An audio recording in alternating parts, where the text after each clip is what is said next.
Hey, what's up, everybody? Wagey checking in for another court chat. Been talking a lot about love and how we were taught it versus how I've come to understand it. And this explains a lot of things and the breakdown of relationships. It's very interesting. So parentally, how we're taught love is via authority and responsibility. I'm taking responsibility for you as my child. I have authority over what you need to do on a day-to-day basis so that you can be pleasing in my presence. That's why a lot of people come with validation-seeking issues, insecurity in regards to needs not being met because they weren't quote-unquote good children, so didn't receive the love that they thought they might have been entitled to. Various issues in regards to attention. Again, validation-seeking, attention, not feeling loved, abandonment issues. These were all things from childhood taught love via responsibility and authority. We were all taught wrong. All of that is survival mode BS. Like, it's understandable for me to keep you safe. I have to have a degree of responsibility over you, i.e. you better be home when the street lights come on. I need you to have this much screen time. I need you to make sure that you're taking care of your issues around the house. I want you to brush your teeth and make sure that you're cleaning your body correctly. Those kind of things seem mundane, but then when I'm getting into other issues, over time it's gonna feel overbearing, burdensome, pressure. I don't wanna brush my teeth now because you said so. You know what I'm saying? I want to be away from your presence because you're controlling me. Keep that in mind.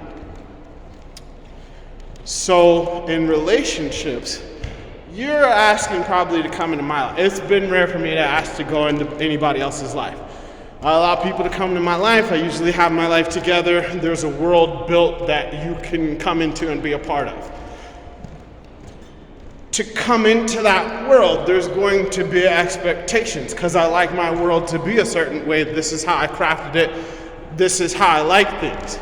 I will allow certain concessions because I like you, but if I'm going to make requests and expectations of you over time, seems like a 7-year period, keep that in mind, you're going to associate that with familiar control and responsibility, and then you're going to be rebellious towards it because I'm not a child. You don't tell me what to do. I live my own life. Oh, baby, but for this to work, we have to work as a team, honey. We have to come together on a common goal so that we can achieve things. The laws of attraction versus the laws of comfort. It's comforting to be in control of your own life and world and body and mindset because you know what you're doing, allegedly. But if you're making decisions from an emotional state, in a reactionary state, do you really know what you're doing? Do you really understand who you're impacting? Because now there's lives present that are outside of you. So whose happiness matters? Is it just yours? And then let's say that I understand those feelings and that they're valid. Could they be misplaced?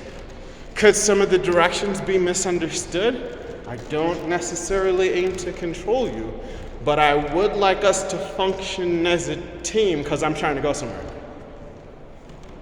And then that's fine. You're not required to stay, but I kind of like, the kids and the like, you know what I'm saying? How a relationship goes. It's interesting how this plays out. So the understanding that I'm coming to now is that there are a few different ways to look at this. There is emotional awareness, the fact that I know that I feel something. There is emotional intelligence, the fact that I know that I feel something and that I can admit it. And then there is oh wait, emotional awareness, I know something. Emotional intelligence, I know something, I know what's making me feel. Then there's processing. I feel this way because, not you, because it's probably something back in my childhood, some kind of unmet need. A lot of people don't understand this. Taking the journey inside is scary. Telling yourself that you did things wrong is not the best feeling. But once you figure it out, your feelings are valid. But what are we gonna do now? I just had a conversation with my daughter. She was having a situation in school. I love that she calls me now. I love that I get these calls from her now. She calls me at school and she's like, I'm feeling this way because of this. And it's like, baby, I get it. You're totally well within your right to feel that way. And probably I would feel that way if I was in that situation. I get to ask a question. What now? I understand your feeling. That's totally okay. It makes sense. What do you want to do about it? This is something that we as men probably don't get. It took me 36 years to learn a simple phrase. Those are valid feelings. And I understand them. 36 years, never had my feelings validated as a kid. A situation I was in the other day. This is how, again, emotional awareness, intelligence, processing, but then there's suppression. A lot of people might be aware of their feelings, but they don't necessarily have the intelligence to understand why or process it correctly. It's suppression that a lot of people do. That's why chasing good feelings is bad. I got angry.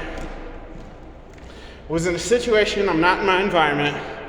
My son woke up and he was like screaming.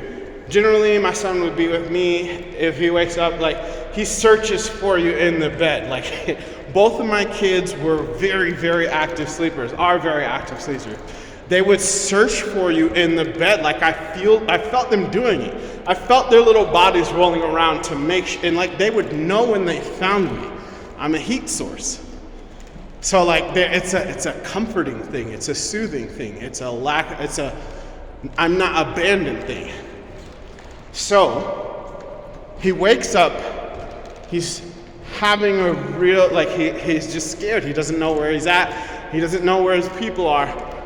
I wake up because I'm not in my environment and I'm like, baby, why are you screaming? And I kind of got irritated and short with him. And I was like, I need you to stop screaming. I need you to stop screaming. And then like I took him over to the couch and I set him down. The individual's house I was at came out, grabbed him up, coddled him. In my mind, for a slight second, I felt 3 emotions. And then I got to process them almost just as fast. There was a tinge of anger, a slight bit of jealousy, and then coupled in with a little bit more anger for like 3 or 4 different reasons. And ultimately, it was something about me. So the initial thing, it was like, damn, where was this at when I was a kid? Then it's like, wait a minute, why didn't this happen before he went to bed? Then it's like, wait a minute, like, I'm pretty sure I've asked for this to happen before and it didn't. And then it's like, ultimately, damn, why didn't I just scoop his ass up and put him back to bed? For some reason, because I was in an environment outside of myself, I got self-conscious and I freaked out, for lack of a better term. Because I definitely could have scooped my little man up, took him back over to the couch, laid down, and everything would have been fine. Wouldn't have been an issue. But this is again, people might know that they're angry and then stop at that and suppress it, or go work out and not acknowledge it, just be aware that they had that. Won't be aware of why, what's behind that feeling. And then ultimately, the end point of that is that I made a mistake. I definitely could have reacted to that situation, could have and should have reacted to that situation differently.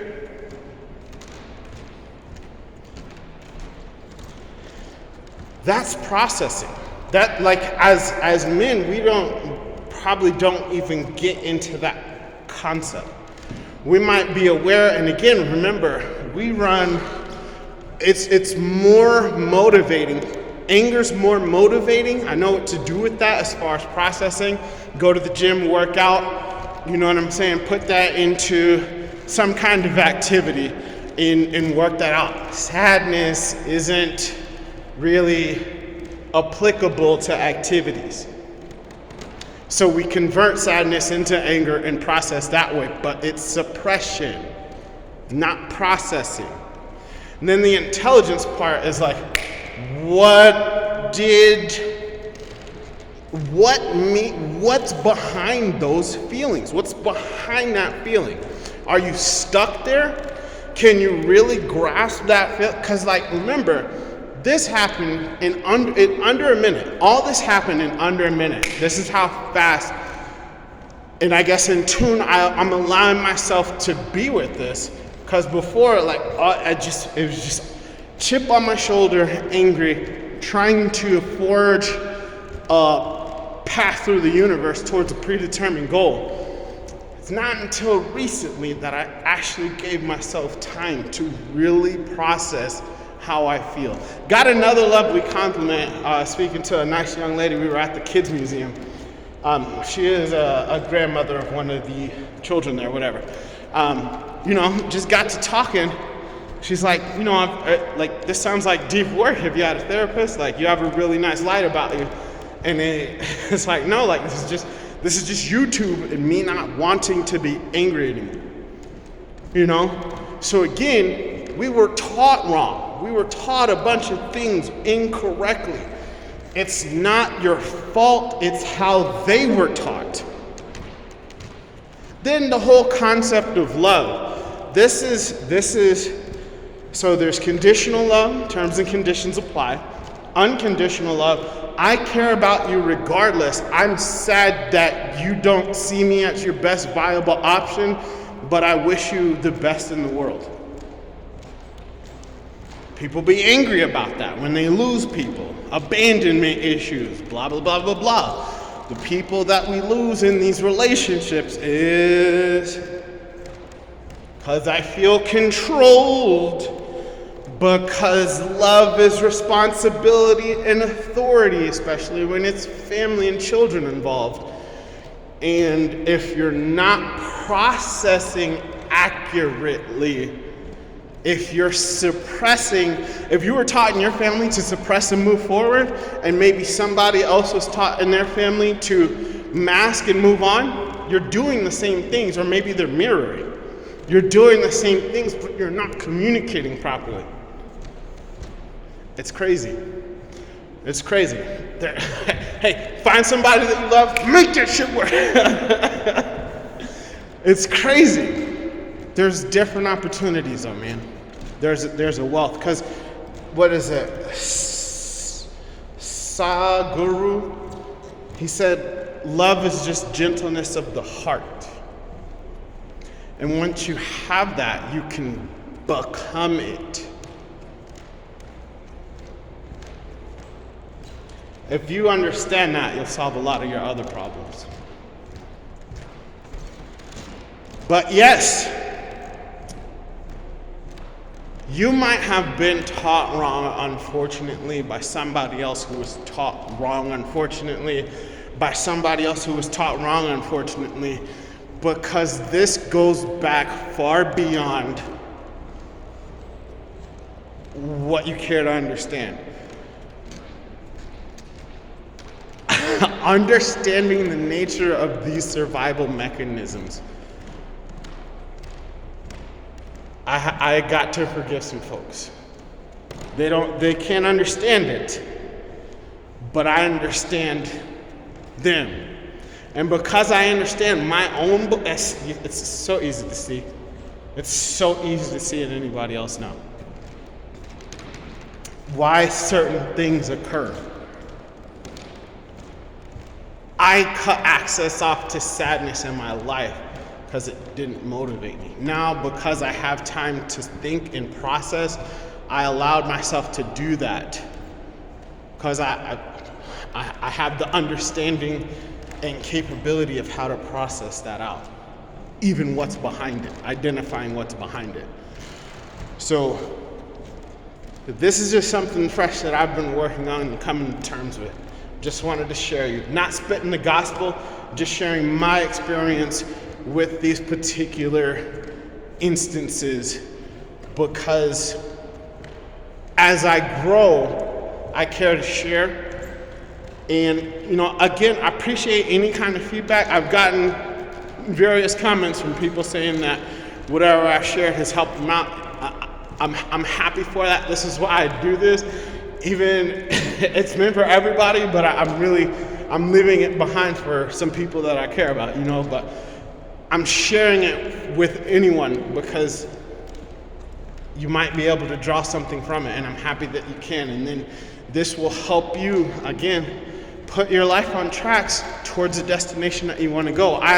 My train's running through my paradise, and I get to share it with everyone. Hopefully, you're able to draw what you need that will allow you to align your tracks where you want to go in your life and share it with who you care about. Ouija's out.